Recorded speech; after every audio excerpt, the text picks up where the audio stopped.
What time is it? Tea time! Oh, yeah.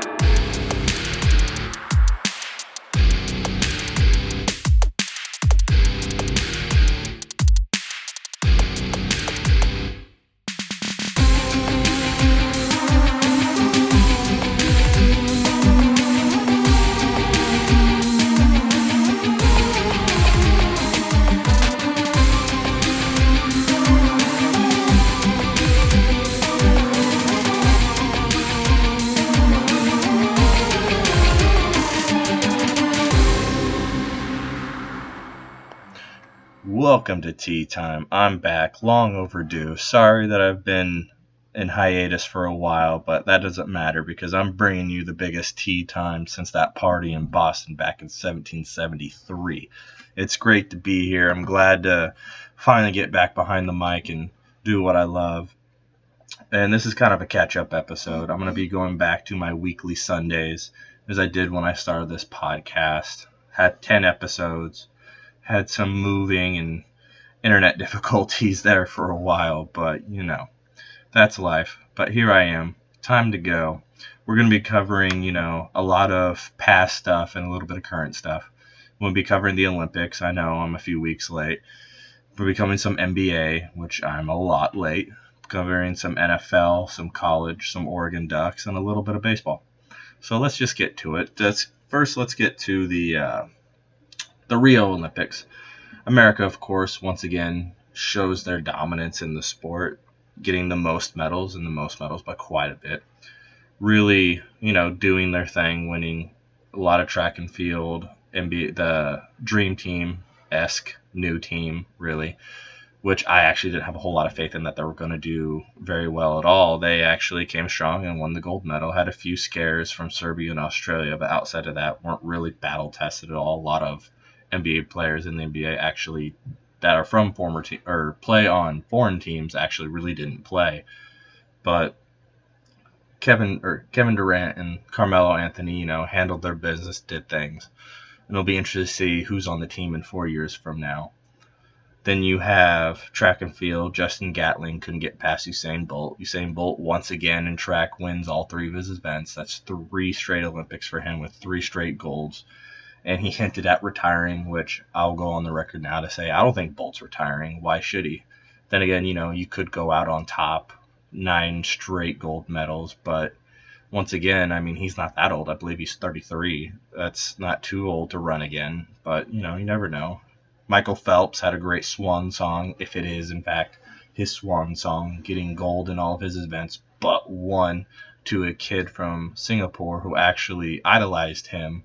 So it was kind of a fun experience there for Phelps that one of his biggest fans actually came and beat him in one of his races. But now he has the highest medal count in Summer Olympics history for an American.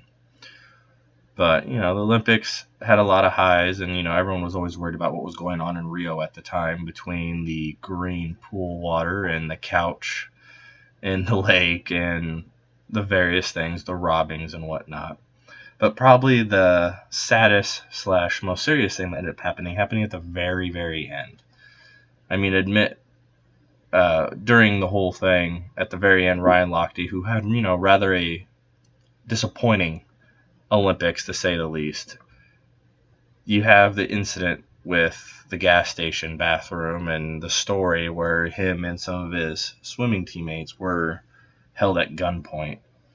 Ended up being a fabricated story, allegedly, but him apologizing, but actually not technically admitting that it didn't happen. There's definitely something from the story missing. According to Lochte, he was held at gunpoint and robbed. According to the security and that held him up or whatever, was trying to get him to pay for the damages he did to that gas station. Either way, the whole situation's bad. And Lochte should have known better. There was no reason for that. It was unacceptable. He destroyed that bathroom, so those other players. He did lose sponsors, so he did get his just, as they would say, in a way. But in all, it just put a big dampening cloud over what good happened in Rio. We want to look to what happened with Michael Phelps and Ashton Eaton from Oregon winning his 2nd straight decathlon and his fourth, I think it was his fourth straight title in general and whatnot. But instead, we're talking about Ryan Lochte and what was going on there. I personally feel he should be suspended from the team, and I'm sure he's going to, but he's going to most likely be allowed to go and compete in Japan in 4 years. Why? Because he's still a very talented swimmer and could have a good shot at winning gold and whatnot, and all talent wins all, and this will just be a marker on him, and he's never going to get to live it down. But, I mean, in other news, you had Simone Biles win 4 gold medals, the women's gymnastics that just killed the competition.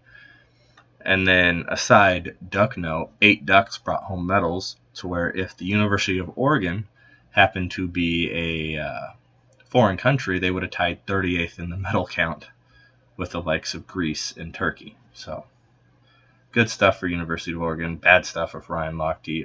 In all, America showed its dominance and won the most medals. I believe they had 100 plus, just like they've had the last few Olympics. But Olympics was very successful for America, successful for Rio. It's just all around good for the most part, other than the dampening that Ryan Lochte brought to the table. But enough about Olympics. Like I said, this is going to be kind of a catch-up episode, so there's not a whole lot of deep discussing happening there. But before we get on to our next topic, here's a word from a sponsor.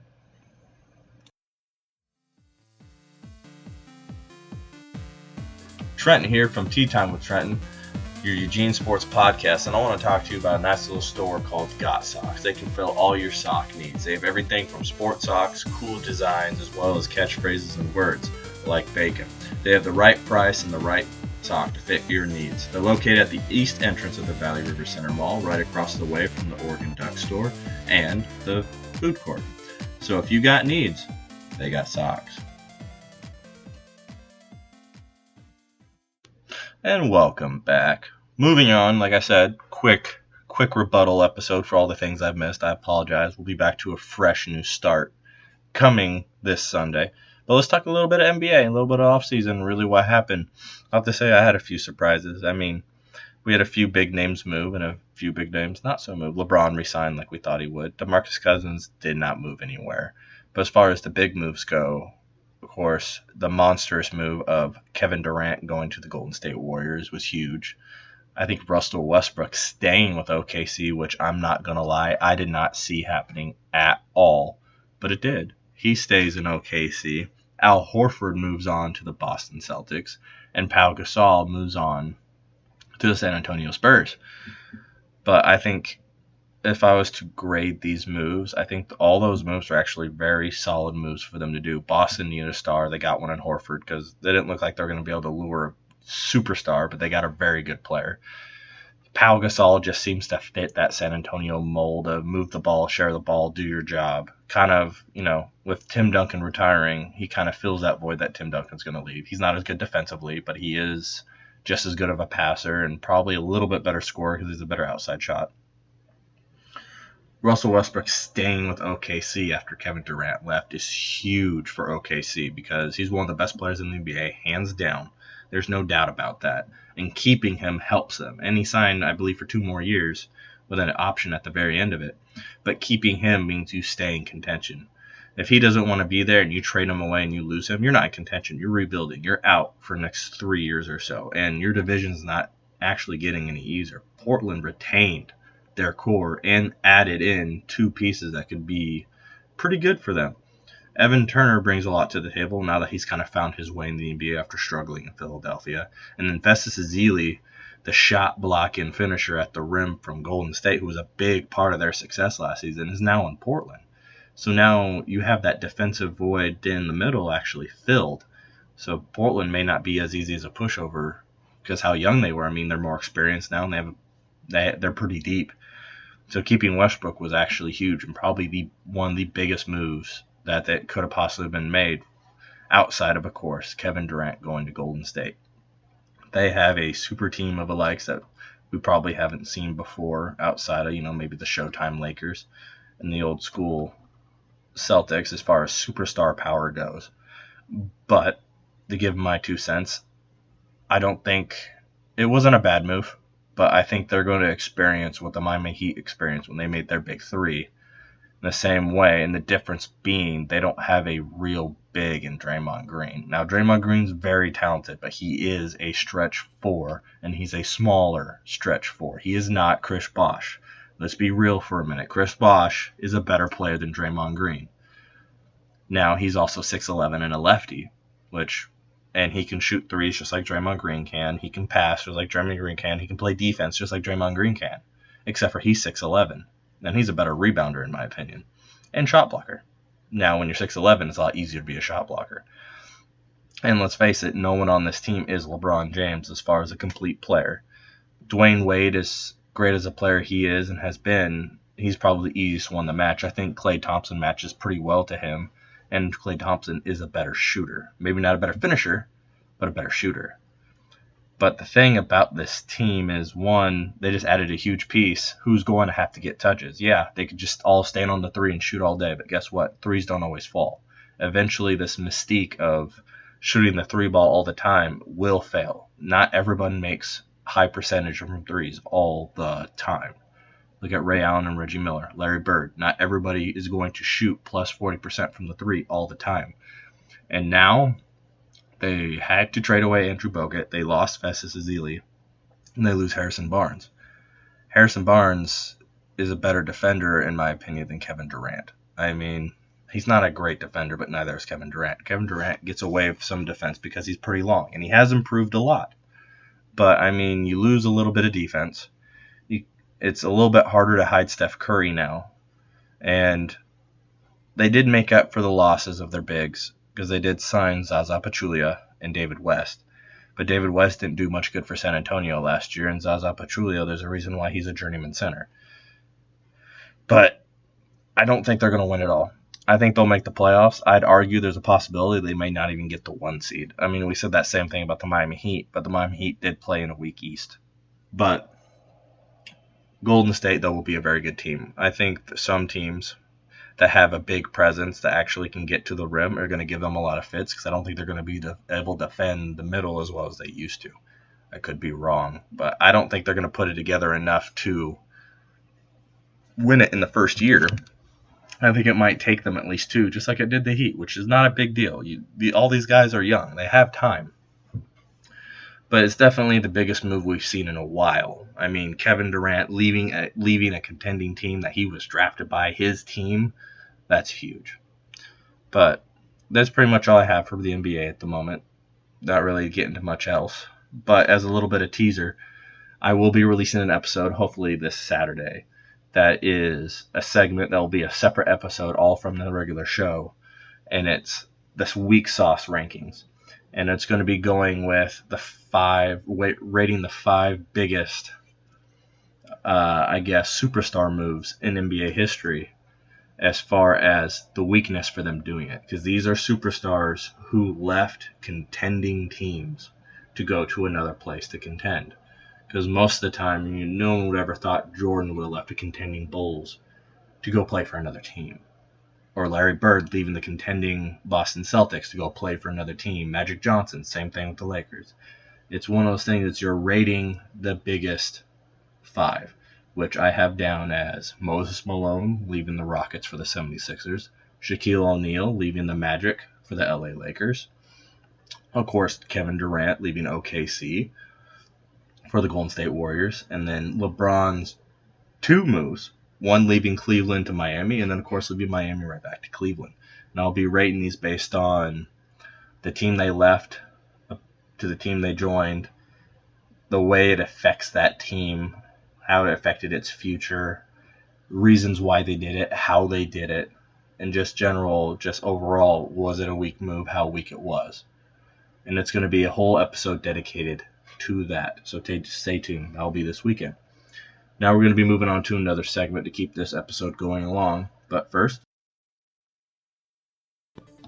I'm Trenton Chalmers, and this is your sports update. The standoff is over. Joey Bosa and the San Diego Chargers have agreed upon a deal that was signed yesterday, guaranteeing Joey Bosa $17 million in his first year. Meanwhile, in Minnesota, they'll be looking for a new starting quarterback. Teddy Bridgewater has dislocated his knee as well as torn his ACL. It is believed the team reached out to Peyton Manning, but he declined their invitation.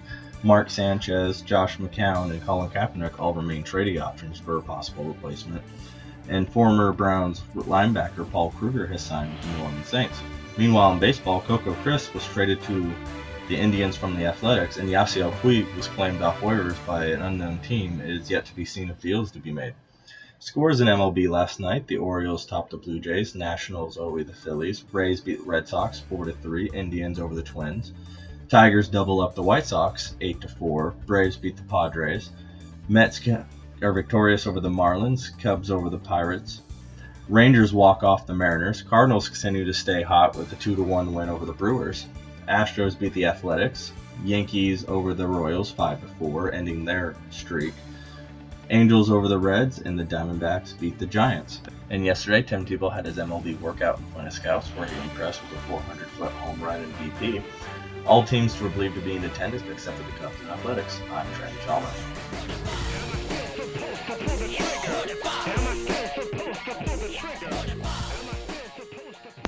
Alright, now it's time to get to a little bit of MLB talk. There's been the trade deadlines that have come and passed, both the waiver and non-waiver deadlines. There's been a lot of movement since the All-Star break.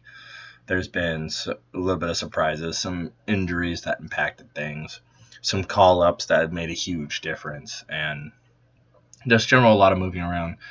Probably the biggest injury that's happened since the break is the loss of Trevor Story for the Colorado Rockies. The young shortstop has made a huge impact and really came alive for them this year after trading Troy Tulowitzki, and he's done for the year, which is sad to see. But as far as call-ups go, the Yankees called up that young core they've been waiting on forever. Aaron Judge impressed pretty early. Gary Sanchez has hit 12 home runs in his first 24 games, which is very impressive. Just a young youth movement once again, like it's been the last few years, whether it be Francisco Lindor, Carlos Correa last year, and when Mike Trout and Bryce Harper both came up. I mean, it's just been a youth movement over the last few years. Some of the biggest movers, I mean, the Cubs had that big slide before the All-Star break. Now they're streaking free. They're at the point where if they finish 500 to end this season, they still win over 100 games. But then on the opposite scale of things, the Giants were streaking winning before the All-Star break, have just damn near fallen apart since the break, done very poorly. I mean, they've kind of ride the ship here lately, but they did lose their lead, which they had, I believe, a 14-game lead, was the biggest lead of all of them outside the Cubs. Mariners looked to be out of it, and then they streaked coming back, and now they're faltering late. In 9 days, they've lost momentum. They were 1 game behind the wild card and only 7 games behind the Rangers. Now they're, I believe, 14 games behind the Rangers and 4 games behind the wild card after coming off a sweep from the Rangers. So Mariners surprised and come. Royals look dead in the water. They've come back. It's just all around been a lot of movement, a lot of streaks, just people getting hot, people getting cold, people getting hot, people getting cold, and it's just going to continue. But it's overall been a pretty exciting baseball season. The Cubs look very strong. I think they're a good bet to make the World Series. It's hard for me to count out the Giants and the Nationals, but it's going to be very interesting in the NL. And AL is more interesting in a way because there's just so much unknown. They're so bunched up at the wild card. I mean, the Mariners are behind 5 teams out of wild card, but they're only 4 games back. And all those teams are right there. I mean, 4 games is nothing to make up. But as far as this season's gone, not too many surprises. But actually, there's one big surprise. The Yasiel Puig story continuing. He struggled this year. They tried to trade him at the deadline, and they couldn't do it, and so they demoted him down to AAA. And then the non-waiver deadline comes along, and he gets claimed by a mysterious team, but the trade doesn't end up happening, which was expected to happen just because of the fact that you want to get what the most you get for him, and when only one team can claim it and only one team can negotiate with him, that's going to be hard to make that deal worth it because they're obviously not going to give you a ton for a $15 million contract on a guy that's hitting 220. But he's still a very young talent. He'll be moved in the offseason, and hopefully with a fresh start, he does well. But to kind of wrap up the MLB side of things on our catch-up episode here, I'm going to give you who I predict who will probably win each of the main awards, the AL and NL MVPs, Rookie of the Years, and Cy Young winners. To start with Rookie of the Years, I think it's really down to two guys to lose. I mean, Corey Seager has just really pulled himself ahead, and unfortunately, lucky for him, the two guys who are really contending with him are both done. One's done for the year, and I don't think the other one's going to be back in time to really make up any ground. And that's Almidas Diaz from the Cardinals, another shortstop, and Trevor Story from the Rockies, another shortstop. Shortstop's really coming through, but I think Corey Seager is going to win this. He's going to win this running away, most likely. And then on the other side of things, in the AL, I think it's Michael Fulmer's to lose. He's been a great story for the Tigers. I believe he's only lost 3 games on the year. He's like 14-3. Pretty respectable ERA at like 3.21. Pretty good for a rookie. And I really, on that side of things, maybe see two guys catching him. One, if he continues to be as hot as he's been, and that's Gary Sanchez, the catcher from New York. If he continues to hit like he is, then he'll beat Michael Fulmer. I mean, 11, 12 home runs in 24 games. That's insane. That's even better than Trevor Story, who started off the season hitting 7 and 9 games. But the only other guy in the AL that I think might catch him, like it'd be a weird dynamic if he was to actually win it. It'd be kind of odd, but he would have to do, he's a relief pitcher, he'd have to do what Craig Kimbrell did. But is Edwin Diaz of the Mariners. Now, a lot of things have to come into play. Mariners would have to obviously make the playoffs. As much how dumb it is that playoffs have some matter in the voting when they probably shouldn't have, but they do.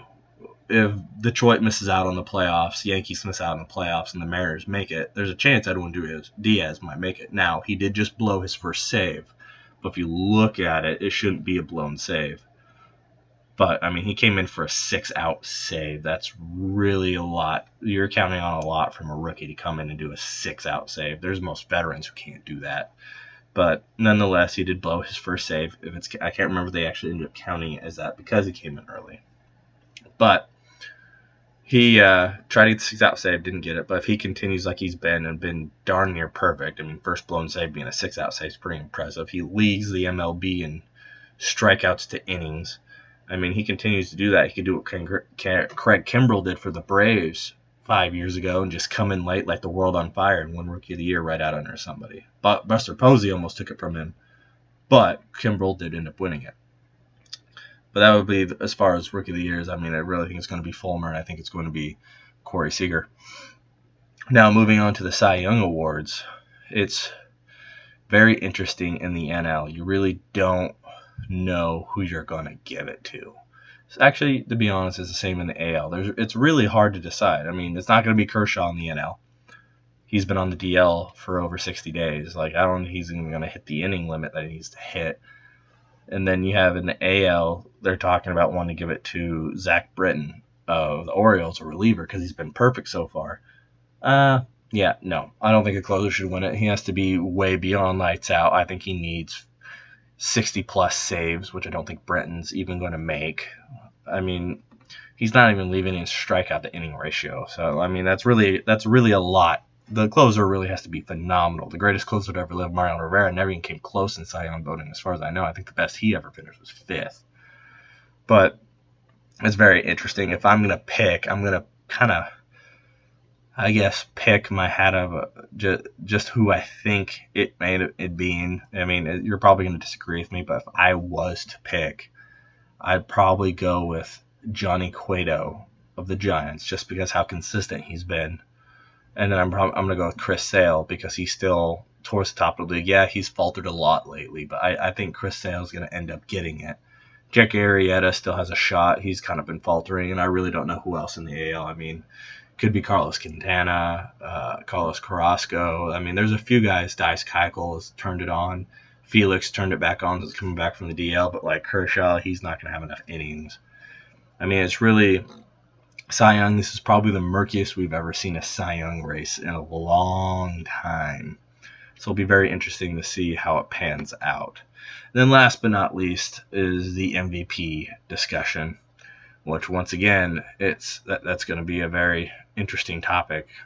I don't think it's as clear-cut as it was before, but I think you're going to see in the AL Mike Trout take hardware again. It's going to be hard to supplant him because there's no hot player breaking records and doing a triple crown like Miguel Cabrera, and there's no hot player for a hot team in Josh Donaldson to take it from him either. I think even though his team is pretty bad, Mike Trout's he's gonna get his next hardware and not come up short this time, because I don't think anyone separates themselves as far on the Rangers go, and really any other team. Maybe Big Papi. Big Papi actually has a chance, but he doesn't play in the field, so it makes it a little bit harder for him.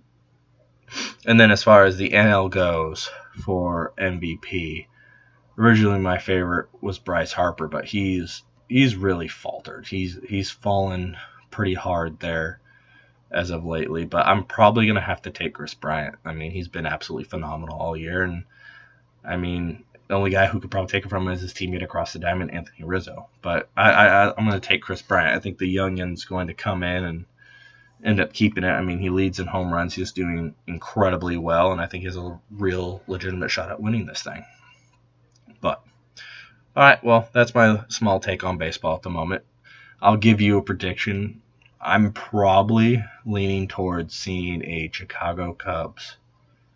I'm going to go Chicago Cubs versus the Boston Red Sox. Yes, Cubbies, Red Sox, World Series, Big Papi's big goodbye, and I think Red Sox pulled out. I think Papi has one last postseason miracle run in him, and I think the Red Sox are going to win it all right now. I'm not enthused with this pick, but I'm going to go with that for now, which is way different than what I picked to start the season, to say the very least. But that's my baseball. Word from our sponsor, and we'll be right back. Trenton here from Tea Time with Trenton, Eugene Sports Podcast. And if you need to get around town, Eugene Hybrid Taxi is the way to go. They have fast and friendly drivers as well as awesome owners. I would know. I'm one of their drivers. Call dispatch and make appointments for airport pickups, or just, someplace to get around town, maybe go to a duck game. And if you happen to get me as your driver, you tell me what time it is, I'll give you 10% off your next fare. Eugene Hybrid Taxi. Clean, friendly, and reliable. And we're back, and now it's time to talk about what's most relevant and what's getting all of us jazzed and good to go, and that's football. Yes, football. NFL, college football. College football starts this weekend, NFL the following weekend. It's time to get going. It's time to get there. It's time to get our fan hats on, and let's get it going. It's been a long time waiting. And, a few things have happened. I'm not going to cover too much. Once again, this is catch up. I'm going to cover NFL more in depth with some predictions and whatnot on Sunday. But, to bring up the two probably of the bigger storylines going on right now is Teddy Bridgewater. He tore his ACL. It was a clean tear, but he tore his ACL and dislocated his kneecap and has other structural damage. This isn't just out for the season for him. This could be a serious career injury right now. Best of wishes and prayers out to him. Hopefully he makes a good recovery and is able to play again. But it was a gnarly looking bend. And it's just a shame because he's a young player and he's really starting to find his own. And now it leaves Minnesota, who was a Super Bowl contender, a playoff team, now searching for a quarterback. And, when you have a guy like Adrian Peterson in a defense like that, obviously you can put most people back there. But it's just a shame because he was really starting to find his own. So we wish him a speedy recovery. And then another story, the standoff ended between Joey Bosa and the Chargers, which, by the way, I am not on Joey Bosa's side on this. You are a rookie signing a rookie deal. So what if your money's split between 2 seasons? Most people don't see $8 million in their life. The fact that you made a big hubbub about it, but it's your money, it's your call. If you're going to take it this far and want what you want, I probably would have waited, and you could have been the first guy in a long time to re-enter the draft. I think it would have been very interesting. You probably would have got on a better team. So if you're really going to feel this adamant about the contract talk, I would have re-entered. Yeah, you're going to lose some money, but if you're that confident in your abilities and believe you deserve the money you deserve, even as a rookie, you're that confident, all right, fine, go back into the draft. You could probably be picked up by the likes of the Seahawks or the Panthers or the Patriots really late in the first round. You never know. You could have got on a better team, but, you wanted the money the way you wanted the money. So now you have to suit up with the Chargers and go take care of business. Because if you don't do well, it's going to reflect. It's going to come back to haunt you. So, Joey Bosa, I wish you the best of luck, but I thought you're when I did my top 10 on my very first episode, I didn't think your pick was that great. I think DeForest Buckner was a better fit, but, prove me wrong. And then another big injury to a quarterback is Tony Romo, broken bone in his back. He can't seem to stay healthy, and now the preseason god, as it may be, in Dak Prescott's now going to get his chance to start, but people don't get your hopes up. I think it would be awesome if Dak Prescott was able to prove that he is an NFL player and all that stuff, but, let's face it, he's a right-handed Tim Tebow. He's not the greatest at passing. He's a great runner. I think he's a little bit better passing than Tim Tebow, but I think Tim Tebow is a better player. I think Minnesota should call Tim Tebow and bring him in because I think him and Adrian Peterson would be a heck of a 1-2 combo on the run game. Come on. That would be insane. And the fact that he can throw a deep ball at least, they have a few guys who could run. But to say the very least, it could be cool if Dak Prescott, he's a good guy, I see him succeed, but I don't think it's going to happen. I think they're going to lean on Ezekiel Elliott like no other, who I said was a bad pick for them to take him that early. Well, now I'm going to say, Dallas, bravo for taking Ezekiel Elliott that early. Romo's out. Morris is having a nagging ankle injury. You pick the best running back in the class, and now you get to ride him. So you better hope he holds up because you're going to need him if you don't want to be out of the playoffs in the first 8 weeks until Romo gets back. And then we move on to Colin Kaepernick taking a stand for what he believes in, sitting at the national anthem to the flag salute, which there's a lot of mixed feelings for this. And I don't want to give it too much attention because I still have a lot of other stuff to get to as far as college football goes. But I'm just going to say this and leave it at this. I don't agree with what he did. I think he had good reasons. And it's nice to see a football player stand up for what they believe in. But I don't think that was the proper stage to do it. I think if he wanted to take a stand and do it properly, he should have went to the locker room. Don't do it on the field. Don't disrespect what that means to some people by making your stand. Because you would have had the same effect without the negativity, for the most part, if you would have just went to the locker room and refused to come out for it. To be perfectly honest with you, I think you can get the same effect that you're going for of I'm taking a stand, so I'm not going to come out for that without disrespecting military, without disrespecting, what the flag stands for. And if you think we're not doing what the flag stands for, that is fine. Is that the statement you want to make it, but don't do it disrespecting what others believe. You're not going to disrespect a guy praying because he believes in the Lord and Jesus Christ if you don't, so why would you do it this way either? But, I do respect the fact he took his stand. I just don't like the way he did it. I think he definitely could have had that effect better elsewhere. But, he might be traded. He might not. I think he's the best quarterback on that roster, and I think that should be a strong look. And I've known Chip Kelly here at Oregon, and I'm being an Eagles fan following him there, so I think he could really save his career. I don't think this was a intention ploy that some thought it was, but Minnesota needs a quarterback. I think Dallas will need a quarterback. You never know what's going to happen there. But I think Colin Kaepernick, I applaud him, but at the same time I don't. I applaud him for the reasons I don't applaud the stage. But there's your NFL. I'll get more into that this Sunday. But now moving on to college football. Everyone's excited. I'm excited. It's time to get going. Some very good matchups. You have USC, Alabama. That's going to be a good one. Houston and Oklahoma, I think, will be the best matchup of the day. I think Houston has a legitimate shot at beating them. I really do. If I was to pick anybody to crash this playoff party, it would be Houston. Now, I don't think they're going to do it. Quote me, put me on the record. I don't care. I don't think they do it. I really do not believe they will be able to do it. But if I was to pick, it would be them. Because I think they have a better shot than one of the conferences to get 2 teams in. Which everyone's having the whole big talk of, Florida State and Syracuse could both get in. Bull hunky, no they won't. If they're to get in, they need other conferences to have 2 losses, which I do not believe will happen. I really don't. Because this is the way I break it down. I did a poll on what conferences that I think will be left out, and the Big 12 won. Not by a lot. Pac-12 was right behind them. But if I was to guess the division that would be it would be those. Big 10, I'm a little iffy on, but I don't. Everyone's so high on Michigan. I think it would be really easy for one of the Big 10 teams to actually run the table. I really do. I don't think it's going to be Michigan. I think Ohio State will probably run the table. Michigan's going to be their toughest game. Michigan State's no pushover, but I don't think Michigan State's going to recover from losing all those starters. But if I was to, which I'm going to right now, I'm going to predict who I think is going to be in the playoff and who I think are going to win their respective conferences, at least the conferences that matter. I think Syracuse makes the playoff.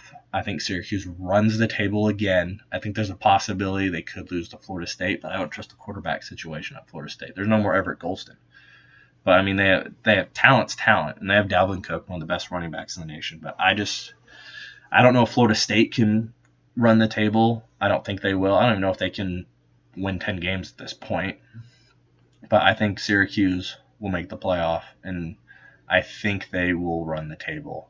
I think Ohio State will also run the table and make it back to the playoff because they have a really good quarterback in JT Barrett. Both those teams have good quarterbacks. I go to the SEC, and they're not going to get left out. And I'm picking Bama. Why? Who can pick against them? I mean, they get it done with new quarterbacks every time. That defense is sick. They get big recruits every year. I mean, you can't. It'd be dumb to pick against Alabama, and I'm not going to pick against Alabama. Yeah, LSU has some hype. Yeah, Leonard Fournette, but guess what? Fournette didn't do crap against them last year, and he probably won't this year. But I think Bama will make the playoff. And then it comes to the fact, is it going to be the Big 12 winner? Is it going to be Houston in an upset, or is it going to be the Pac-12 winner to make that final playoff spot? I don't think Notre Dame has a chance. I'm sorry. I know Notre Dame alma mater might be mad at me, but guess what? I don't think they're going to be good enough. I think they have a chance, a fighter's chance, but I don't think they're going to do it. But then we're going to move on. And first, who I think is going to win the Big 12? I have no clue. I don't trust Oklahoma. I don't trust TCU. Baylor's done. I mean, it's a toss-up. If I'm going to pick right now, I'm going to pick Oklahoma because they have the experience there. But I don't trust Oklahoma. I think they could lose to Houston game 1. I really do. So if they lose to Houston game 1, guess what? They're out. They're not going to get in because that's a big game to lose right. If Houston gets past Oklahoma, I think Houston might have an easy streak right to the playoff, which would eliminate the Pac-12 unless someone in the Pac-12 goes undefeated. Because I'm sorry, undefeated Houston gets beat by an undefeated in any other conference. Period. There's no ways around it. You don't play in a major conference, you're not going to get in if there's other undefeateds. An undefeated versus a one loss, okay, you have a shot. I think an interesting thing would be if the SEC has a one loss and there's 3 other undefeateds with Houston. That would be interesting to see. But I think Houston needs to run the table to have a shot.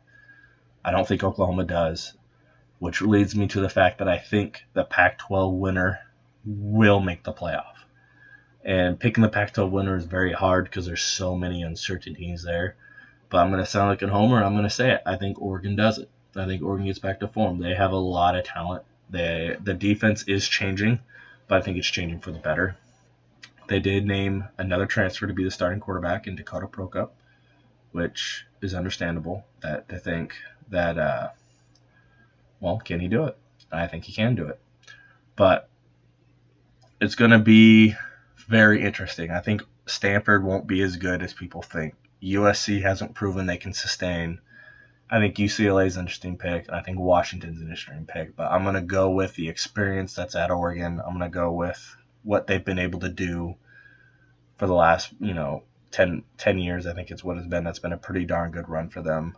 I trust a senior transfer over a sophomore. I trust him over any USC quarterback. But, we're going to see. But it's a hard pick, but I think I'm going to pick Oregon. I think Oregon makes the playoff. I'll not be surprised if Oregon takes a loss because they have a very tough schedule to end the year. They have to go to USC. They have Stanford at home. They have to go to Utah and then go to Oregon State. That's their last 4 games. That is not easy at all. That is very hard. So, we're going to see. Hopefully it works out for the best, and hopefully I'm right because, I am a Duck fan. But It is not an easy call. As far as the Heisman goes, I'm taking Deshaun Watson until they lose. He's the best quarterback in the nation right now, in my opinion. He's going to be leading one of the best teams. I think he's going to run the table. They narrowly lost to Alabama last year. I think it's going to be Deshaun Watson. And if I am to pick a winner of the whole thing, I think Syracuse pulls it out this year. That's going to be my pick. I think it will be Syracuse, and I think they play Alabama again. And I think this time we're going to see a different story. Another year, another time, and I think Deshaun Watson pulls it off.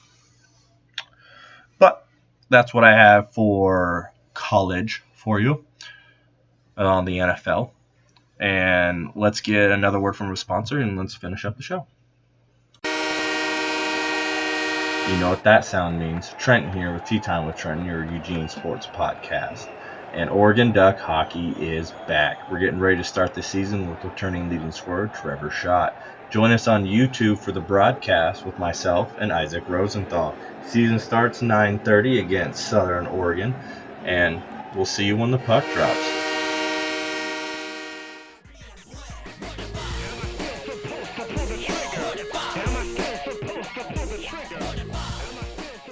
And welcome back to Tea Time. Let's finish this show up talking about what we love here in Eugene, and that's the Oregon Ducks. As I said previously, Oregon Ducks had a very good Rio Olympics.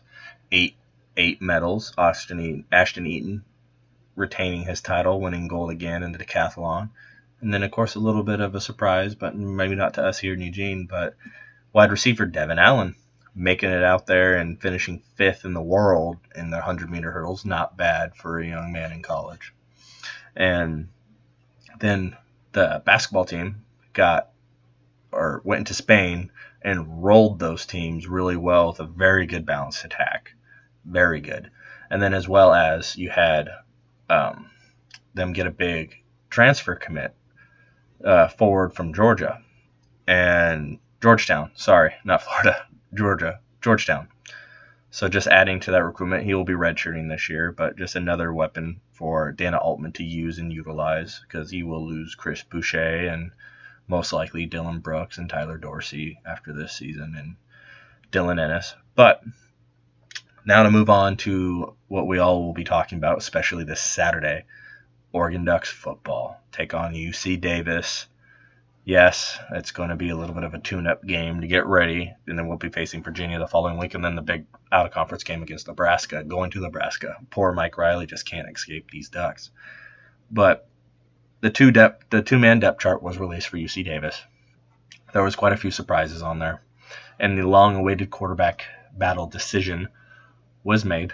But let's go over the depth chart a little bit. I'm actually going to start a little bit backwards, just because I'm going to save the quarterback for last. But special teams, no real surprises. Aiden Schneider got a scholarship. He's already on the watch list for the best kicker in the nation. Is our place kicker. Kickoff, Matt Wogan. Punter, Ian Wheeler. Sorry. And then our kick returners will be Charles Nelson and Tony Brooks James.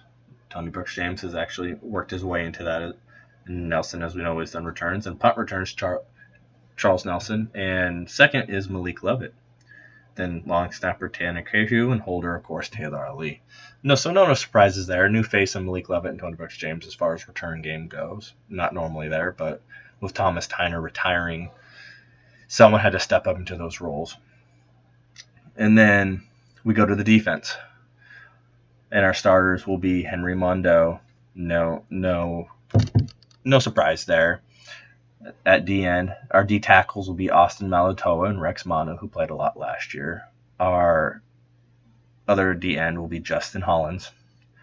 Our 3 linebackers will be Johnny Reagan III, AJ Hotchkins, and Troy Dye. Troy Dye being a true freshman, winning the linebacker battle over Jonah Moy and Jimmy Swain in Brady Hoke's new 4-3 scheme. At the corner positions, no surprise, Ugo Ramondi and Arian Springs are our starters. They pretty much started the entire season last year. We kind of saw that coming. In the safeties, Tyree Robinson and Jawan Williams. And then we go to the offense. Wide receiver is Dwayne Stanford, Devin Allen, Charles Nelson, and Darren Carrington. No surprises there. Our offensive line has a lot of new faces. I mean, you lose a lot of guys to the draft and whatnot and seniors, but our starters are Tyrell Crosby at left tackle, Shane Lemieux, redshirt freshman at left guard, redshirt freshman Jake Hansen at center, Cameron Hunt, the senior and experience on this line at right guard, where he's been the last 3 years, and right tackle Calvin Thorntonmachen, another redshirt freshman, beat out senior transfer Zach Morgan. But with Crosby having foot issues, you could see Zach Morgan probably starting right away. And then at tight end, no surprise, Pharaoh Brown. Welcoming him back after that gruesome leg injury 2 years ago. Now he's back and he's raring to go. Running back, as we all know, Rolls-Royce Freeman, Heisman contender. And then here comes the quarterback decision, which the big surprise actually wasn't who won the quarterback position. That was Dakota Prukop, the transfer, and it was long expected that he was going to get the job. But the 2 on the depth chart was true freshman incoming Sheldon Justin Herbert. That's a huge surprise. Not Travis Johnson, who would believe had been the one that was battling Prokop all spring and then all through fall. Number 3 on the depth chart was Terry Wilson, and 4 was Travis Johnson. That was a bit of a surprise, but Travis Johnson actually accepted it pretty well. He said, you got to take it like a man. And, he doesn't plan on transferring. Now, to put this in perspective, I don't think Johnson believed he had a shot, but, senior transfer, you kind of think he's going to win the job anyways. But to keep it in even bigger perspective, Herbert and Wilson are both true freshmen who both will be redshirting. They will have redshirts. It's just a matter of where their redshirt be pulled. Terry Wilson is not really third. I think there was a little bit of fire lighting over Travis Johnson with that move, but I think Terry Wilson will not have his redshirt pulled at all, just because of the fact, what's the point? He probably won't even travel with the team because, you can't take the full team when you travel. And then comes to Justin Herbert. I don't think they burn his red shirt either. I think he's still on the depth chart for if that situation comes where Prokop is to get hurt. If Prokop gets hurt, I think they want Justin Herbert to play, especially if it's a season-ending injury. But if he doesn't get hurt, I don't think Herbert sees the field this year. If he's really been as good as he's been hyped to be in practice, as such as him having full grasp on the playbook already and only being here in the fall, I don't think they'd burn his red shirt. They made that mistake with Darren Thomas years ago. I doubt they're going to make that mistake with Herbert now. Like I said, unless barring a great injury to Prokop, I don't think Herbert sees the field either. I think Travis Johnson really is number 2. He's just 4 on the depth chart to show him, hey, you're number 2, but these 2 guys did outplay you when they came in, so you need to step up your game if you want to be a starter. Now, there was a one name in particular missing off this chart, sadly, and that was Tarodney Prevost, the senior D-end that we all thought was going to be a huge piece of this 4-3 conversion of the defense. Well, it turns out he's being investigated, and he is currently suspended until otherwise. I don't know very many details about it. I just happen to know he's being investigated, so he's suspended indefinitely. Another name missing is Chris Cisse, who is now transferred out because he couldn't beat out the guys that are on the depth chart to be a starter, so he decided to transfer to Portland State, and he's now converted to a wide receiver there. And then the last name is true freshman phenom from last year, Canton Kimotale. He is actually redshirting this year from what I understand, because there's quite a few guys up front. They want to actually give him a year since he kind of lost most of the year last year because of injury, so they're going to redshirt him this year. Now, that doesn't mean he's not going to come in and play. I just think at the moment they don't plan on playing him because, like Justin Herbert, when you're that talented and you have a lot of talent there still, what's the point in bringing him out now unless he's going to light up the world on fire? But that's the depth chart. I think Oregon this Saturday is going to win running away. I don't think that's even going to be a competition. But these Ducks are going to be very good, and we're going to go as far as the quarterback takes us. Who knows what happened last year? Vernon Adams never got hurt, period. But he did, and let's not dwell on the past. But that's the show for this evening. I got a few other announcements for you. Well, I mentioned it earlier, but I will be going back to posting every Sunday. So tune in. I'll be there. I'll be back. Hit me up on Twitter. Hit me up wherever. As well as I am holding a contest, 2 of them to be precise. It's a college and an NFL pick'em. I'm going to make predictions on a separate podcast. I won't be doing them live on the show. I'll be doing breakdowns and whatnot, but I'll actually be releasing separate episodes, doing my predictions and putting them in. I'll be doing them every Friday before the games. So, and how it's going to work is you pick every top 25 game, and every one you get correctly, you get 1 point. If it's a top 25 versus a top 25, you get 2 points for the win. And if you get a perfect score, you get an extra 5 points. NFL is just straight across. You pick your games right, you get 1 point each. If you get perfect, you get 5. And there will be a prize to the winners. Everyone's involved in this. Whoever gets in it and makes picks, I will be keeping track of the scores.